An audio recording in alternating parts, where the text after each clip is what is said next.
નમસ્કાર વિદ્યાર્થી મિત્રો, વેકેશન પછી આજે આપણે ફરી વખત બીજા લેક્ચરની અંદર મળ્યા છીએ. ગયા લેક્ચરની અંદર આપણે પ્રકરણ નંબર 4 ની શરૂઆત કરી હતી અને એની અંદર પ્રાજનનિક સ્વાસ્થ્ય એની વ્યાખ્યા અને RCH એની આપણે ચર્ચા કરી હતી. આજે આપણે એમાં આગળ જોવાનું છે કે પ્રાજનનિક સ્વાસ્થ્ય છે એનો મુખ્ય ઉદ્દેશ્ય શું છે, એનો મૂળભૂત હેતુ શું છે. તો પ્રાજનનિક સ્વાસ્થ્ય છે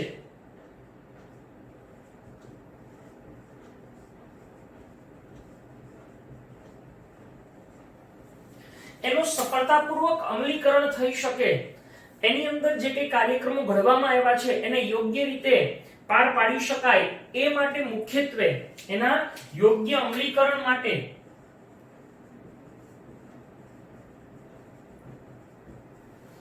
મુખ્યત્વે શેની જરૂરિયાત છે?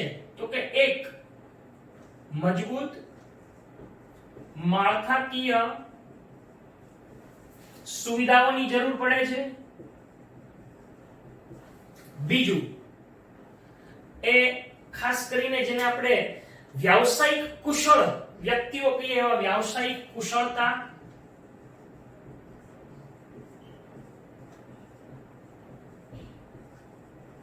અને વિવિધ પ્રકારની જે સામગ્રીઓ છે એની જરૂરિયાત રહેતી હોય છે. હવે અહીં આગળ એવું શબ્દ વાપર્યો છે વ્યાવસાયિક કુશળતા, એટલે કે જે તે ક્ષેત્રના નિષ્ણાત વ્યક્તિઓ હોય એ જો આ પ્રાજનનિક સ્વાસ્થ્ય અંગેનું માર્ગદર્શન આપે તો એનો જે હેતુ છે એ યોગ્ય રીતે સિદ્ધ થઈ શકે છે. એની યોગ્ય સામગ્રીઓ, આ બધી જ બાબતો એના અમલીકરણ માટે ખૂબ જ જરૂરી છે, ખૂબ જ ઉપયોગી છે. આ ઉપરાંત લોકોની અંદર કેટલીક જાતીયતા સંબંધિત જે કેટલાક ગેરખ્યાલો અથવા તો જાતીય સંબંધિત કેટલીક સમસ્યાઓ છે. કેવી સમસ્યાઓ જોવા મળે છે? તો કે પહેલું એક ગર્ભધારણ, બીજું પ્રસૂતિ, STDs જેની આપણે ગયા લેક્ચરમાં ચર્ચા કરી ગયા હતા, STD સેક્સ્યુઅલી ટ્રાન્સમિટેડ ડિસીઝ જેને આપણે કહીએ જાતીય સંક્રમિત રોગો.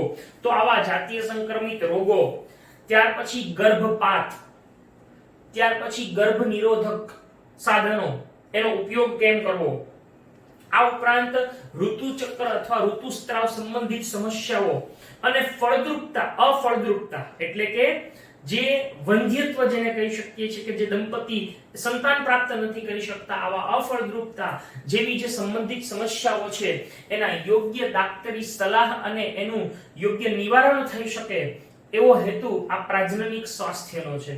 આ ઉપરાંત અહીંયા આગળ જે પ્રાજનનિક સ્વાસ્થ્યની અંદર આવી બધી બાબતોની વાત કરેલી છે એની સાથે સાથે કેટલાક નવી ટેકનિક, કૌશલ્યો અને ખાસ કરીને નવી વ્યૂહરચનાઓ છે જો એની અંદર ઘડવામાં આવે તો આ પ્રાજનનિક સ્વાસ્થ્ય એને સારી રીતે સમાજની અંદર એપ્લાઇડ કરી શકાય છે, સારી રીતે એને અમલીકૃત કરી શકાય છે.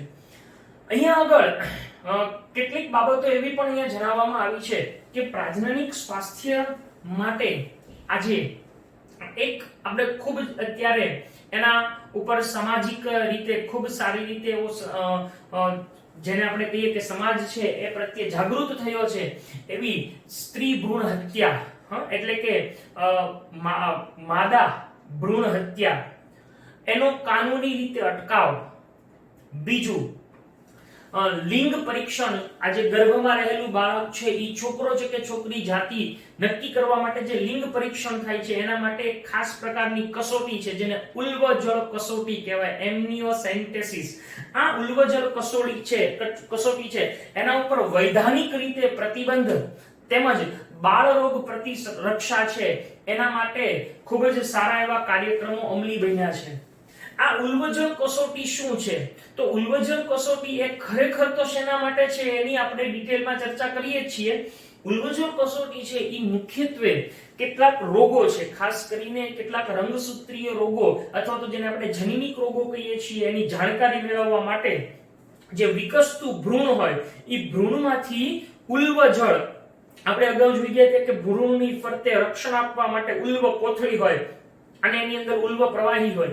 એ ઉલ્વ પ્રવાહી જેની અંદર રહેલા ગર્ભકોષો અને કેટલાક દ્રાવ્ય પદાર્થોનું એમાં પૃથક્કરણ કરવામાં આવે આ ઉલ્વજળ કસોટીમાં, અને એને અંતે બાળક છે એને કોઈ રોગ જેવા કે down syndrome, sickle cell anaemia અથવા હિમોફિલિયા જેવા રોગો અને ભ્રૂણની જે જીવિતતા છે એની ચકાસણી માટે આ કસોટી કરવામાં આવે છે. એટલે આવો આપણને પ્રશ્ન પૂછાઈ શકે કે ઉલ્વજળ કસોટી શેના માટે છે? તો ડાઉન સિન્ડ્રોમ અથવા તો હિમોફિલિયા કે સિકલ સેલ એનિમિયા જેવા રોગો અને ભ્રૂણની જીવિતતાની ચકાસણી કરવા માટે આ કસોટી કરવામાં આવે છે.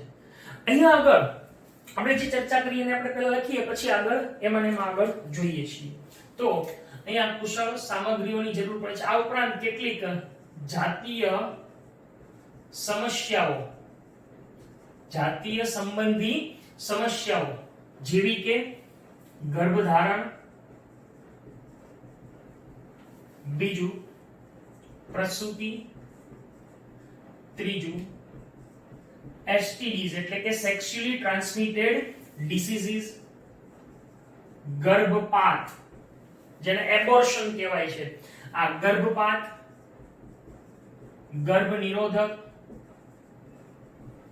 ઉપરાંત ઋતુસ્ત્રાવ સંબંધી સમસ્યાઓ અને અફળદ્રુપતા ના નિવારણ માટે યોગ્ય દાક્તરી સલાહ પ્રાપ્ત થઈ શકે એ આનો મુખ્ય હેતુ છે. આ ઉપરાંત આના માટે મુખ્યત્વે નવી ટેકનિકો એટલે કે તકનીકીઓ શબ્દ લખ્યો છે અને નવી વ્યૂહરચનાઓ પણ સમયાંતરે અમલમાં મૂકવામાં આવે છે.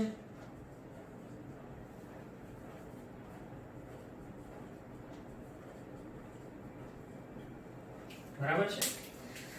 આ ઉપરાંત મુખ્યત્વે આપણે જેની ચર્ચા કરી ઈ એક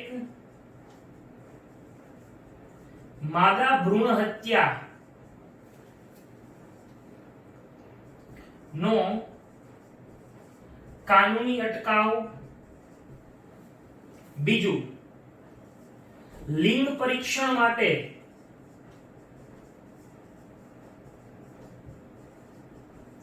વપરાતી ઉલ્વજળ કસોટી. ખરેખર ઉલ્વજળ કસોટીનો મુખ્ય ઉપયોગ શેની માટે છે?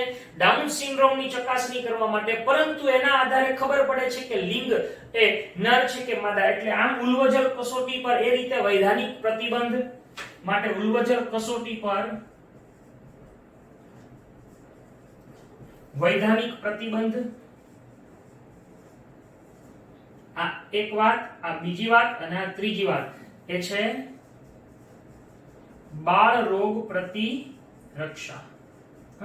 આ બધી બાબતો છે એને માટે, એને અટકાવવા માટે એની ઉપર યોગ્ય કાર્યક્રમ યોજવામાં આવે છે.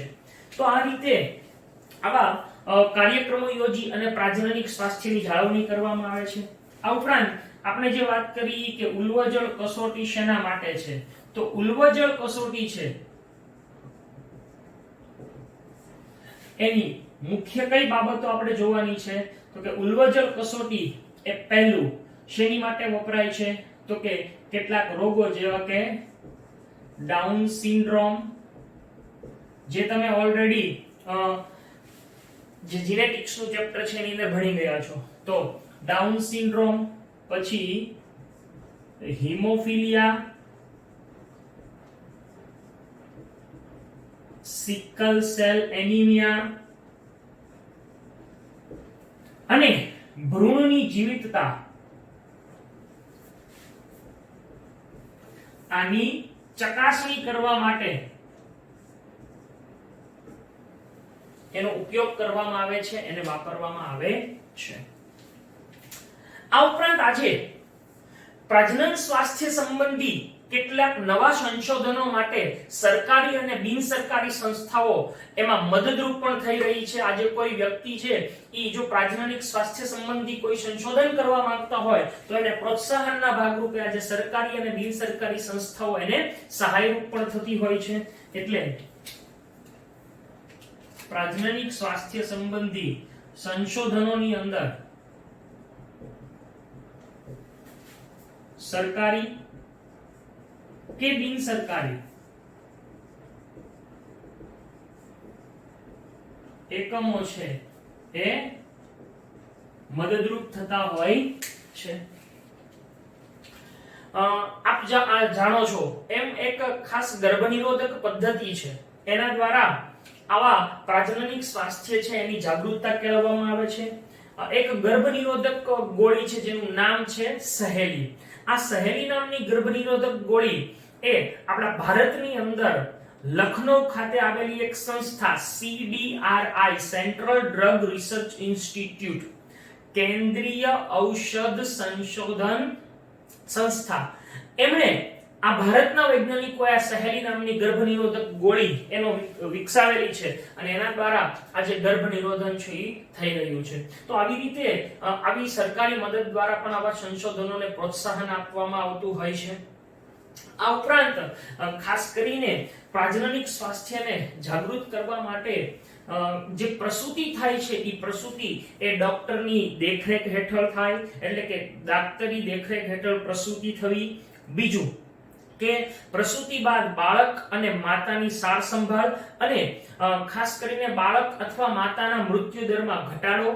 આ ઉપરાંત જે STDs છે એટલે કે સેક્સ્યુઅલી ટ્રાન્સમિટેડ ડિઝીઝીસ છે એનો અટકાવ અને એનું નિદાન અને એની યોગ્ય દાક્તરી સારવાર અંગેની વાત પણ આ પ્રાજનનિક સ્વાસ્થ્યની અંદર આપણને સારી રીતે થતી જોવા મળે છે। તો આ રીતે પ્રાજનનિક સ્વાસ્થ્યને જાળવવા માટે જુદી જુદી રીતે સરકાર દ્વારા કેટલાક પગલાઓ લેવામાં આવ્યા છે। તો અહીંયા આગળ સહેલી આ એક ગર્ભનિરોધક ગોળી છે જે લખનઉમાં આવેલી એક સંસ્થા, ભારતની એક સંસ્થા CDRI જેનું ફૂલ ફોર્મ છે કેન્દ્રીય ઔષધ સંશોધન સંસ્થા, આના દ્વારા વિકસાવવામાં આવેલી છે। ખાસ કરીને જે પ્રાજનનિક સ્વાસ્થ્ય છે એની અંદર મુખ્યત્વે કઈ બાબતોને વણી લેવામાં આવે છે તો કે એક તો દાક્તરી દેખરેખ હેઠળ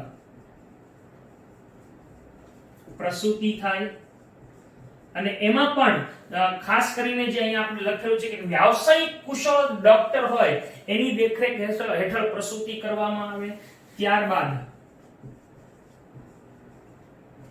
પ્રસૂતિ બાદ માતા અને બાળક છે એની સાર સંભાળ, ઉપરાંત બાળક કે માતાના મૃત્યુ દરમાં ઘટાડો, STDs છે એનું યોગ્ય નિદાન અને દાક્તરી સારવાર વગેરે જેવા કાર્યક્રમોને અહીંયા આવરી લેવામાં આવ્યા છે। એટલે ટૂંકમાં પ્રાજનનિક સ્વાસ્થ્યની અંદર આવતી જે કઈ બાબતો છે એ સમગ્રને આ હેઠળ આવરી લેવામાં આવ્યા છે।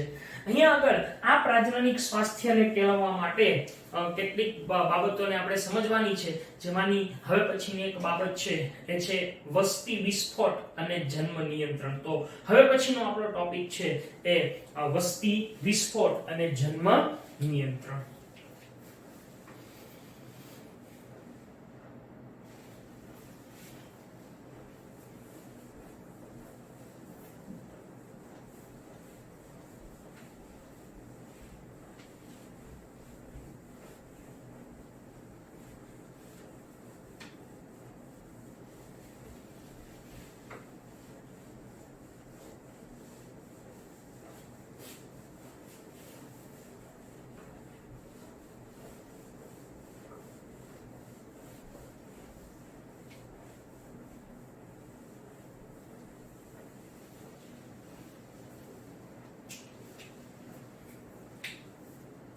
આપણો મૂળ ટોપિક છે 4.2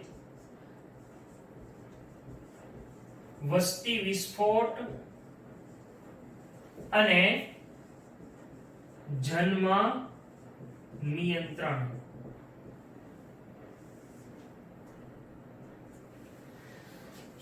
ખૂબ સમજવા જેવી વાત છે. આપણે એવું કહીએ છીએ કે અત્યારે નવા નવા સંસાધનો છે એનો વિકાસ થતો રહ્યો છે. દરેક ક્ષેત્રોની અંદર આજે વિકાસ થઈ રહ્યો છે અને એના પરિણામે મનુષ્યનું જે જીવન ધોરણ છે, જીવન પદ્ધતિ છે એ ખૂબ સારી બની છે અને એનું જીવન ધોરણ સુધરવાથી એનું સ્વાસ્થ્ય છે એ સારું છે. આ ઉપરાંત સ્વાસ્થ્ય સંબંધી જે અત્યારે સગવડો છે, જે નવા નવા ઉપકરણો બનેલા છે, જે કઈ નવી નવી દવાઓ કે રસીઓ શોધાયેલી છે, એના પરિણામે આજે સ્વાસ્થ્ય સંબંધી પણ સુધારાઓ થઈ રહ્યા છે અને એના કારણે જે વસ્તીનો વૃદ્ધિનો દર છે એ વધી રહ્યો છે. એક વસ્તીની આપણને ગણતરી અહીં આપેલી છે, આંકડાઓ આપેલા છે કે વસ્તી વધારો એ કેટલા દરે વધી રહ્યો છે. તો આપણે જોઈએ કે આજે મુખ્યત્વે દરેક ક્ષેત્રોમાં જે વિકાસ થઈ રહ્યો છે એના કારણે જીવન ધોરણ છે એ સુધર્યું છે. આ ઉપરાંત સ્વાસ્થ્ય સંબંધી પણ કેટલાક સુધારાઓ થવાથી જે વૃદ્ધિ છે, વસ્તી વૃદ્ધિ એ વધી રહી છે. હવે અહીંયા આપણને જે આંકડાઓ આપ્યા છે એ સમગ્ર દુનિયાની વસ્તી. આ આંકડાઓ તમારે યાદ રાખવાના છે. તો દુનિયાની વસ્તી 1900ની સાલની અંદર 1900ની સાલમાં દુનિયાની વસ્તી આશરે 2 અબજ હતી. બરાબર છે? એટલે કે 2 બિલિયન. અહીં એક્ચ્યુઅલી એમને શબ્દ વાપર્યો છે બિલિયન, એટલે કે 2000 મિલિયન જેટલી હતી. હવે એ વસ્તી 1900 ની અંદર સમગ્ર દુનિયાની આખા વર્લ્ડની વસ્તીની વાત છે અહીંયા, જે 2000ની સાલમાં વધીને એટલે કે 100 વર્ષોની અંદર ઈ વધી અને 6 બિલિયન જેટલી થઈ ગઈ. એટલે કે 6000 મિલિયન જેટલી થઈ ગઈ. જ્યારે 2011 ની અંદર વસ્તી ગણતરી થઈ ત્યારે 2011 ની અંદર આ આંકડો આજે 7.2 બિલિયન સુધી પહોંચી ગયો છે. 7200 મિલિયન સુધી પહોંચી ગયો છે અને આ હજી વધતો જ રહ્યો છે. અત્યારે 2020 ની સાલ છે તો એની અંદર આ આંકડો છે ઈ ખૂબ મોટો થઈ ગયો છે. એની સાપેક્ષમાં જેમ દુનિયાની વસ્તી વધે તો ભારતની વસ્તી પણ આ જ રીતે એની સાપેક્ષે વધતી જોવા મળી છે. ભારતની વસ્તીની વાત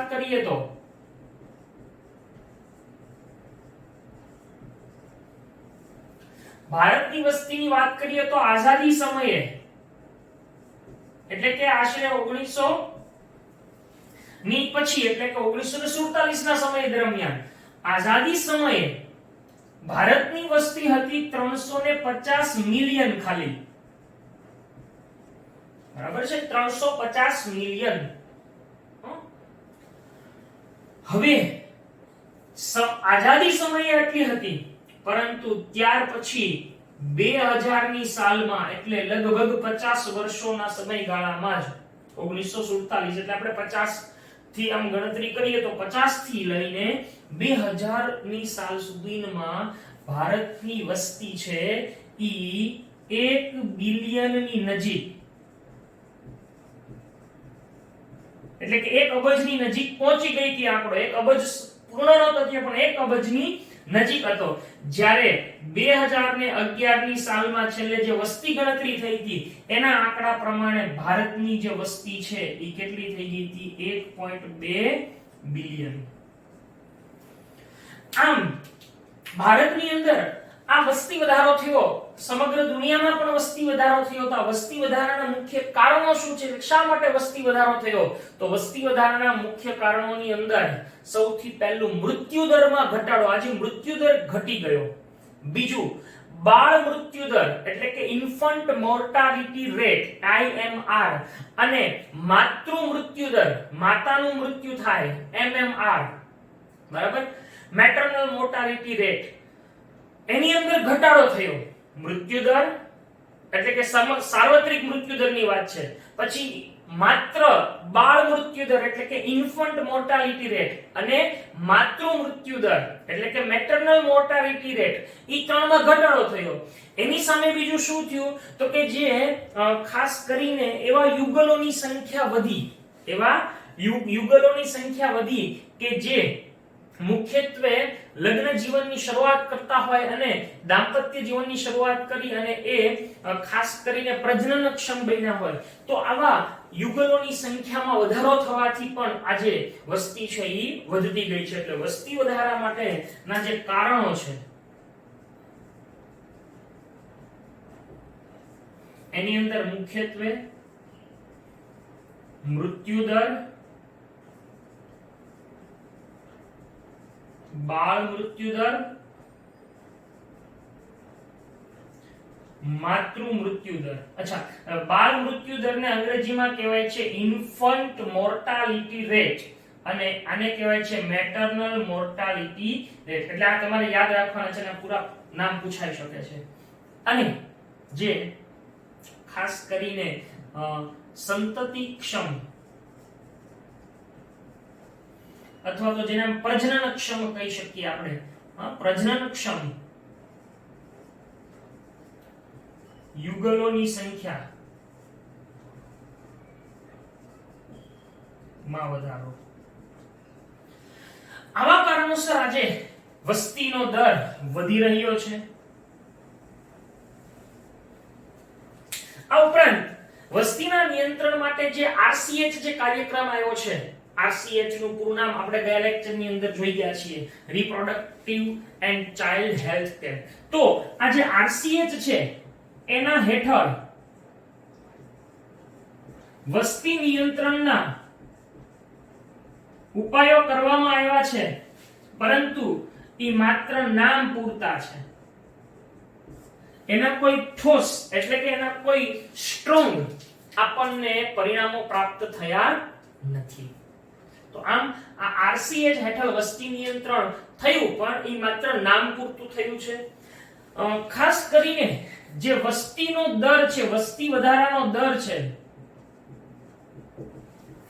એ કેટલો જોવા મળ્યો તો કે 2% કરતા પણ ઓછો હવે 2% કરતા ઓછો એટલે એક આપણને આંકડો આપ્યો છે કે 20 પ્રતિ હજાર પ્રતિ વર્ષ હવે આટલા ધીમા દરે પણ જો વસ્તી વધારો થતો રહે તો પણ ઈ વસ્તી વધારો એ આગળ જતા ભવિષ્યની અંદર કેટલીક સમસ્યાઓ સર્જી શકે જેવી કે લોકોના ખોરાકની રહેઠાણની એટલે કે આશ્રયની અને કપડાની અછત સર્જી શકે છે એટલે આમ આ વસ્તી વધારો એ ખૂબ ચિંતાજનક દરે વધી રહ્યો છે અને એના અટકાવ માટેના નિયંત્રણ માટે સરકાર દ્વારા યોગ્ય કાર્યક્રમો યોજી અને એના નિયંત્રણ માટેના તમામ પ્રયત્નો કરવામાં આવી રહ્યા છે તો આ 20 પ્રતિ હજાર પ્રતિ વર્ષ છે એના દરે વધે છે જેથી શેની અછત સર્જાઈ શકે તો કે જેથી ખોરાક આશ્રય એટલે કે રહેઠાણ અને કપડાની અછત થઈ શકે છે અછત સર્જાઈ શકે છે હવે આ જો અછત સર્જાય તો એના પરિણામે કેટલાક જે લોકો છે એ ખોરાક આશ્રય કપડા ન મેળવી શકવાને પરિણામે એમની જે જિંદગી છે એ ખૂબ જ ખરાબ રીતે પસાર થતી હોય તો આવી બધી બાબતોને અટકાવવા માટે સરકાર દ્વારા યોગ્ય પગલાઓ લેવામાં આવતા હોય છે આ ઉપરાંત આજે વસ્તી નિયંત્રણ માટેના જે કેટલાક ઉપાયો યોજવામાં આવે છે એ વસ્તી નિયંત્રણના ઉપાયો હેઠળ આજે આપણે જાણીએ છીએ કે કેટલીક ગર્ભ નિરોધક પદ્ધતિઓ ગર્ભ નિરોધક સાધનો છે ઈ આપવામાં આવે છે આ ઉપરાંત નાનું કુટુંબ સુખી કુટુંબ જેવા સૂત્રો છે ઈ જોવામાં આવે છે. આપ સૌ જાણતા હશો ઘણી વખત કેટલાક પ્રચાર પ્રસાર માધ્યમોની અંદર અથવા કેટલાક બિલની અંદર પેમ્પલેટની અંદર નીચે એડવર્ટાઇઝ આપેલી હોય કે એક ખુશ દંપતી હોય, બરાબર, અને ઈ દંપતીની સાથે બે બાળકો હોય ને એમાં સ્લોગન લખેલું હોય, સૂત્ર લખેલું હોય કે હમ દો હમારે દો, એટલે કે અમે બે અને અમારા બે. તો આજે આવું નાનું કુટુંબ, સુખી કુટુંબ, બરાબર છે, આવા નાના પરિવારને પ્રોત્સાહન આપવામાં આવે છે. આ ઉપરાંત આજે કેટલાક યુવા અને શહેરોની અંદર કાર્ય કરતા જે દંપતીઓ છે, જે બંને કાર્ય કરતા હોય છે, એના પરિણામે બાળકની સાર સંભાળ મુશ્કેલ હોય તેઓએ તો ફક્ત એક બાળકના ધોરણને અપનાવ્યું છે. તો આમ આવી જુદી જુદી રીતે જે ગર્ભ નિરોધન થઈ રહ્યું છે એના પરિણામે જન્મદર છે એનું નિયંત્રણ થઈ રહ્યું છે. તો પ્રાણી અછત સર્જાય છે. આ ઉપરાંત જે યોગ્ય ગર્ભ નિરોધન પદ્ધતિઓ છે એનો વિકાસ થઈ રહ્યો છે.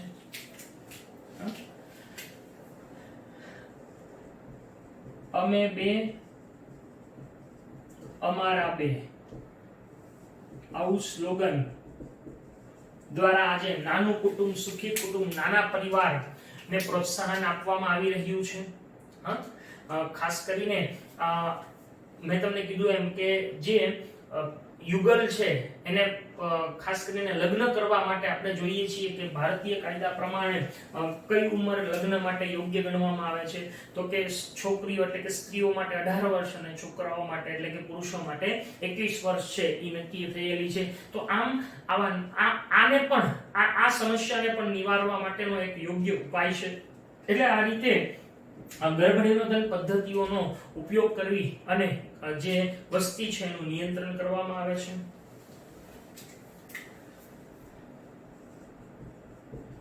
શહેરી યુવા છે તેઓ તો એક બાળકના ધોરણો અપનાવેલા છે, બરાબર, ફક્ત એક જ બાળકના ધોરણો અપનાવેલા છે. ભારતની અંદર લગ્ન માટે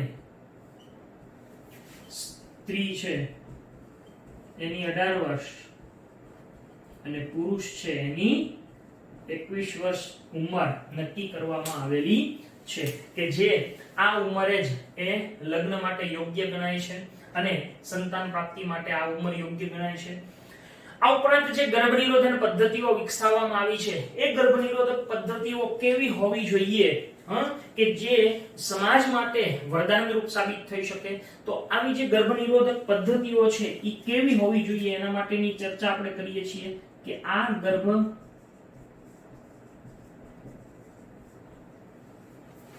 ગર્ભ નિરોધક પદ્ધતિ એ પહેલું એના ઉપયોગ કરનારના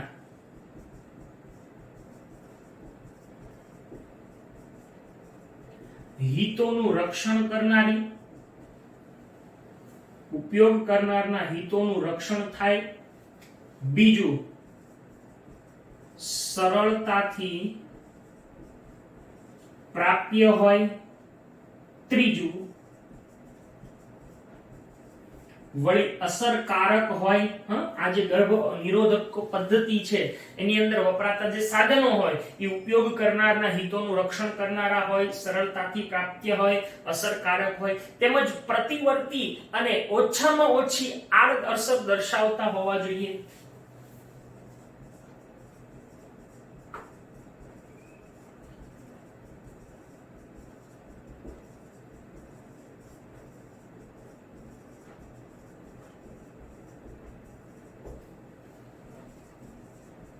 તેવા હોવા જોઈએ. આ ઉપરાંત બીજી પણ એક બાબત અહીંયા નોંધવા જેવી છે કે આ જે ગર્ભ નિરોધકો છે એ મુખ્યત્વે ના ઉપયોગ કરનાર છે એની કામેચ્છા કે ઉત્તેજના અને એની જે સમનન ક્રિયા છે એમાં અવરોધરૂપ ન હોવા જોઈએ. એટલે આ ગર્ભ નિરોધકો છે એ ઉપયોગ કરનારના કામેચ્છા, ઉત્તેજના અને કે અથવા એવો શબ્દ લખ્યો છે અને કે અથવા સંવનન છે એને અસર ન કરે તેવા હોવા જોઈએ, એટલે કે એમાં ખલેલ ન પહોંચાડે, એમાં વિક્ષેપ ઉત્પન્ન ન કરે એવા હોવા જોઈએ. ઘણી બધી ગર્ભ નિરોધક પદ્ધતિઓ અત્યારના સમયની અંદર વર્તમાન સમયમાં અસ્તિત્વમાં છે, પરંતુ આપણે કેટલીક ગર્ભ નિરોધક પદ્ધતિઓ આ પ્રકરણની અંદર ભણવાની છે. આવી ગર્ભ નિરોધક પદ્ધતિઓમાં મુખ્યત્વે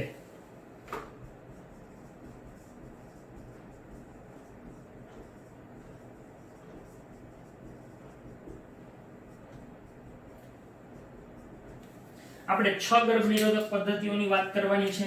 એમાંની પહેલી કુદરતી અથવા પ્રણાલીગત,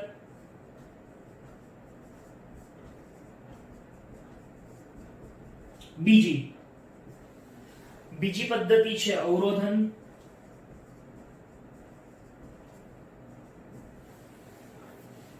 ત્રીજી પદ્ધતિ છે અંતઃગર્ભાશય ઉપાયો,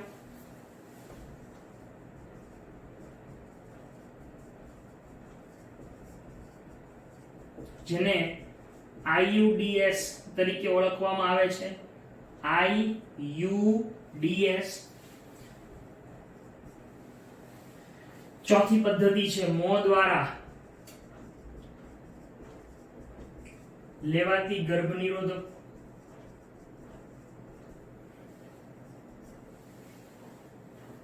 પાંચમી પદ્ધતિ એ છે ઇન્જેક્ટેબલ્સ અથવા તો જેને કહેવામાં આવે છે આરોપણ. અને છઠ્ઠી પદ્ધતિ છે શસ્ત્રક્રિયા, એટલે કે જેને આપણે કહીએ ઓપરેશન. બરાબર છે? તો શસ્ત્રક્રિયા અથવા એને હજી શુદ્ધ ગુજરાતીમાં લખવું હોય તો વાઢકાપ. તો આવી જે પદ્ધતિઓ છે ગર્ભ નિરોધક પદ્ધતિઓ એ ઉપયોગમાં લેવામાં આવે છે. આ પૈકીની આ દરેક વસ્તુઓ, દરેક ગર્ભ નિરોધક પદ્ધતિઓ એને આપણે ડિટેલમાં સમજવાની છે. તો એમાંની પહેલી આપણે સમજીએ કુદરતી અથવા પ્રણાલીગત ગર્ભ નિરોધક પદ્ધતિ. તો અહીંયા આગળ વસ્તી વિસ્ફોટ અને જન્મ નિયંત્રણનો આ જે ટોપિક છે એમાંથી આપણને ઘણા બધા પ્રશ્નો પૂછાઈ શકે છે. હવે એમાંથી આપણે પહેલું આ જોઈએ છે કુદરતી અથવા તો પ્રણાલીગત પદ્ધતિ.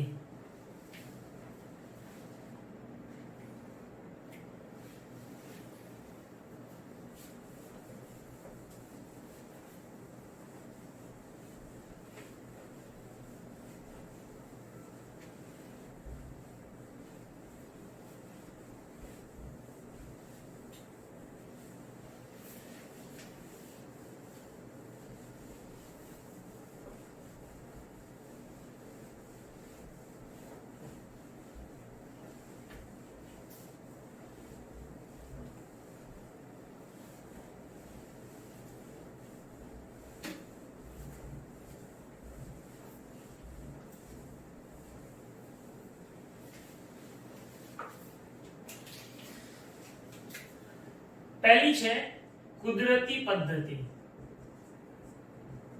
અથવા પ્રણાલીગત પદ્ધતિ.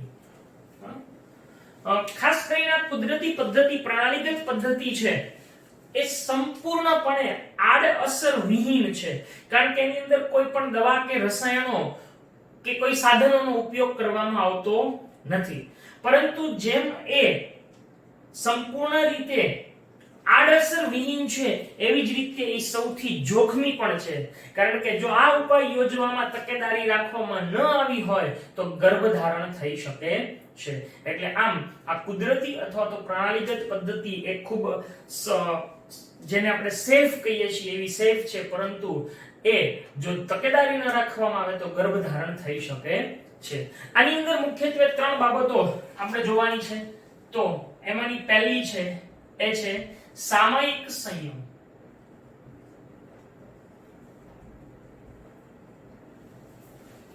અથવા સંવનન. બરાબર? સંવનન એવું લખીએ આપણે. હવે સામયિક સંવનનનો મતલબ શું થાય? ખાસ કરીને સામયિક સંવનન એ એક એવી પદ્ધતિ છે કે જેની અંદર આપણે જાણીએ છીએ કે સ્ત્રીઓમાં આપણે જ્યારે પ્રજનન તંત્રની ચર્ચા કરી ગયા ત્યારે એવું જોઈ ગયા હતા કે અંડપિંડમાંથી 14મા દિવસે અંડકોષ મુક્ત થાય. તો આ સામયિક સંવનન એવું કહે છે કે ખાસ કરીને જે અંડપાતનો સમય છે 14 દિવસ 14મા દિવસે એટલે એના અમુક દિવસો પહેલા અને અમુક દિવસો પછી સુધી એટલે કે અહીંયા 10 થી લઈને 17મા દિવસ સુધી ઋતુચક્રના 10 થી લઈને 17મા દિવસ સુધી સંવનનથી સમાગમથી દૂર રહેવું કે જેથી ફલન જ ન થાય અને ફલન ન થાય શુક્રકોષ અને અંડકોષનું મિલન જ ન થાય તો પરિણામે શું થાય છે ફલન ન થવાથી ગર્ભધારણ થતું નથી. એટલે આમ આ કુદરતી રીતે ફલન અટકાવવાની એક પદ્ધતિ છે. તો સામયિક સંવનનની અંદર શું કરવામાં આવે છે તો કે 10 થી 17 દિવસ ઋતુચક્રના 10 થી 17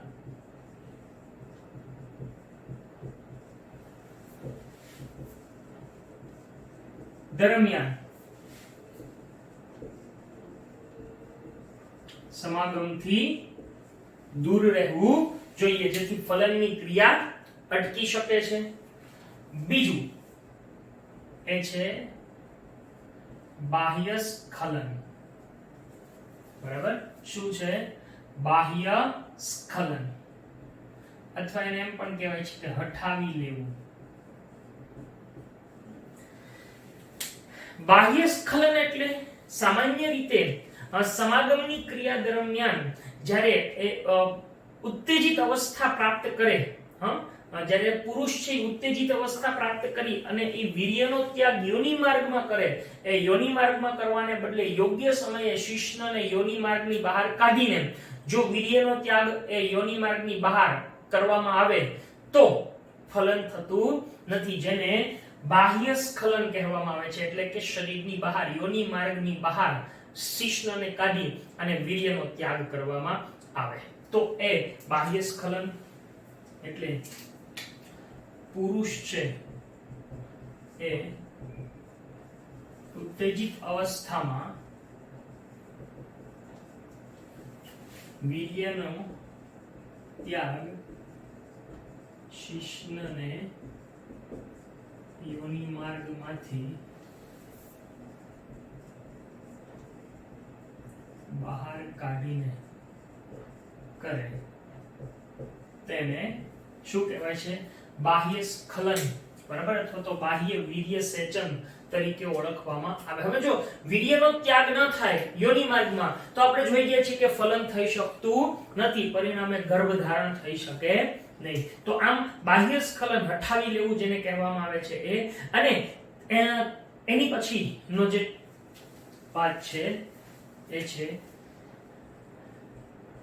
દુગ્ધ સ્ત્રવણ મેનેરિયા એમેનોરિયા.